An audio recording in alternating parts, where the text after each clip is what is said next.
என்னங்க நீங்களும் இப்படி சதா சிந்திச்சுக்கிட்டே இருக்கீங்க. ஆனந்தனும் பைத்தியம் பிடிச்ச மாதிரி அலையறான். உங்க 2 பேரையும் பார்த்து சதா நான் கலங்கிக்கிட்டு இருக்க வேண்டியதுதானே? இதுக்கு ஒரு முடிவே கிடையாது. என்ன செய்ய சொல்ற சண்பம்?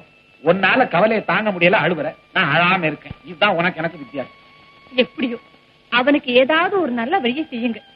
அப்பதான் என்னால நிம்மதியா இருக்க முடியும். அவன் இப்ப இருக்கிற நிலைமைய பார்த்தா எனக்கு ஒரு வழியும் தெரியல.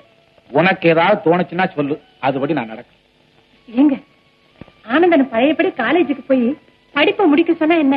பைத்தியக்கார, நீ நானும் சாக கிடந்தாலும் 2 நாள் லீவ் போட்டா படிப்பே கெட்டு போயிடும்னு சொல்றவனாச்சு. அப்பேற்பட்டவன் காலேஜுக்கு போக மாட்டேன்னு சொன்னா அவன் மனசு எவ்வளவு நொந்து போயிருக்குன்னு தெரியலையா?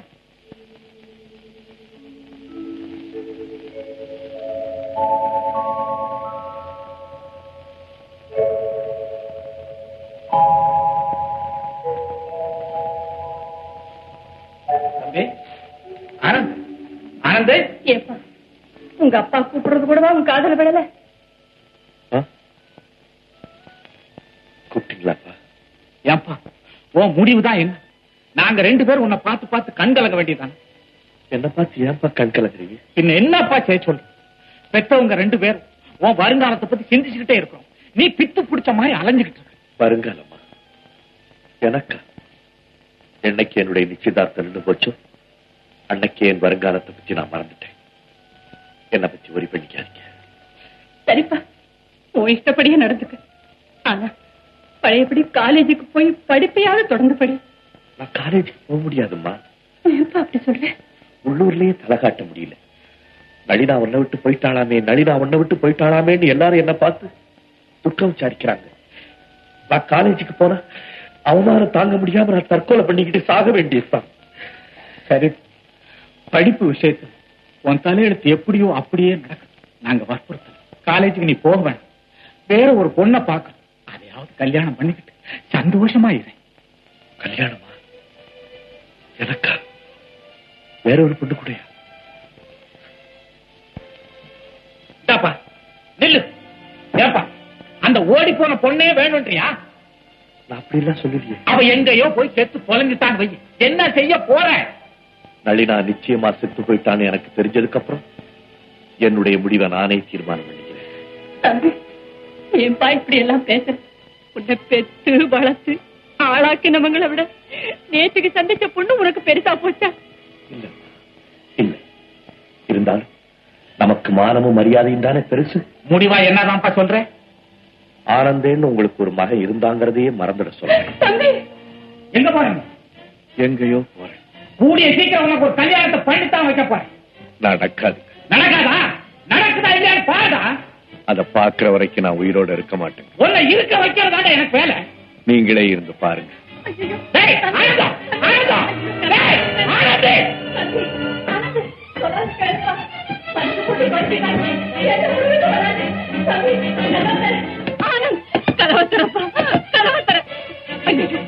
என்னங்க தம்பி ஏதோ ஒரு பயங்கர முடிவுக்கு வந்த மாதிரி தெரியுது. ஆனந்த், ஆனந்த் கதவை திறப்பா. அவங்க மனசு வேதனைச்சு போய் ஏதோ 2 வார்த்தை கடுமையா சொல்லிட்டோம். அதனை மனசை வச்சுக்கிட்டு என்ன பண்றதுக்கு வராது. ஆனந்த், ஆனந்த் என்னங்க அங்கேயே நிக்கிறீங்களே, வாங்க வந்து ஏதாவது சமாதானம் சொல்லி கதவை திறக்க சொல்லுங்க. எனக்கு பயமா இருக்கு. நீங்க எல்லாம் அடிக்கிற மாதிரி இருக்கு. சீக்கிரம் வாங்களே.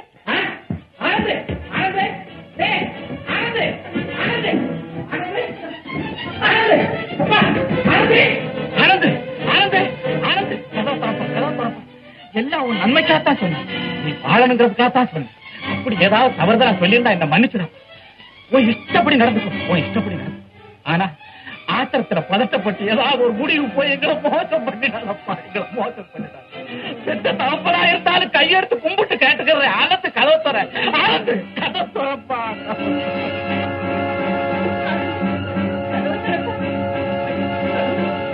பதிலே பேச மாட்டேங்க.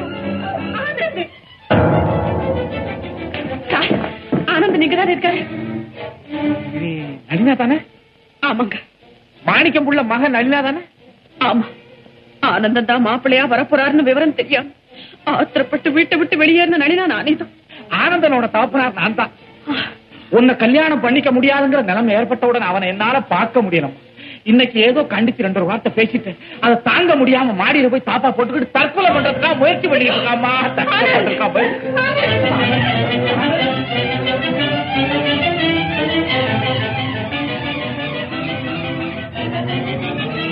ஆனந்த், ஆனந்த், கதவு திறங்க ஆனந்த். ஆனந்த், உங்க நளினாவே வந்திருக்கு. சந்தோஷமா வந்து கதவை திறங்க ஆனந்த். யார கட்ட முடியாதுன்னு கவலைப்பட்டு பயிற்சி முடிச்ச நிலையில இருக்கீங்க, அந்த நளினாவே உயிரோட வந்திருக்கு. சந்தோஷமா வந்து கதவு திறங்க ஆனந்த். எத்தனையோ முறை சாகரத்துக்கு முயற்சி செய்து அத்தனையும் பலிக்காததுக்கு காரணம் பழையபடி உங்களை சந்திக்கணுங்கிற பாக்கியம் இருந்ததுனால நேத்துதான் நினைச்சு அந்த எண்ணத்துல மண்ணெண்ணி போட்டுடாதீங்க ஆனந்த்.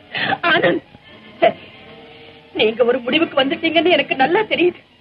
அதுக்கப்புறம் நான் இந்த உலகத்துல இருக்கிறது சரியில்லை. உங்க உயிர் பிரியறதுக்கு முன்னால என் உயிர் இந்த உலகத்தை விட்டு பிரிஞ்சு.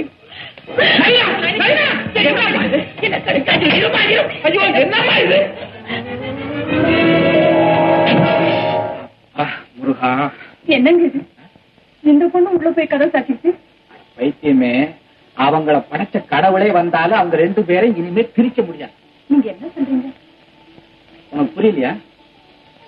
பிரிஞ்சவங்க கூடி இருக்கிறாங்க, ஏதோ பேசுவாங்க. வா போ. வா, அதுவும் புரியலையா? வா.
எங்க அப்பா அம்மா எனக்காக தானே உன்னை பெண் பார்க்க வந்தாங்க. அதுக்குள்ள ஏன் பூல் மாதிரி அவசரப்பட்டு வெளியே போன?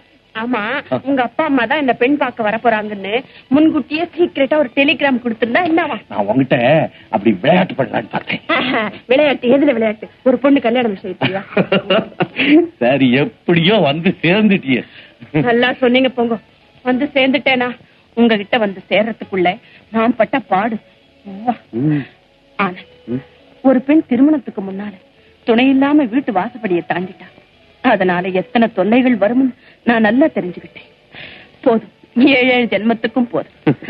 எப்படியோ என் பெண்மைக்கு எந்த விதமான களங்கம் இல்லாம உங்க நளினாவே வந்து சேர்ந்துட்டேன். அப்போ முதல் நாள் நவராத்திரி அன்னைக்கு வீட்டை விட்டு போய் 9வது நாள் நவராத்திரி அன்னைக்கு பத்திரமா என்கிட்ட வந்து சேர்ந்துட்டேன், அப்படித்தானே? சேராம சும்மாவா? எனக்கு விவரம் தெரிஞ்ச நாள்ல இருந்து ஒரு வருஷம் கூட மிஸ் பண்ணாம நவராத்திரி கொண்டு வச்சு துர்கா பூஜை பண்ணிக்கிட்டு இருக்கிறேன். அதுக்கு பலன் கிடைக்காம போயிடுமா? கிடைச்சிடுச்சே.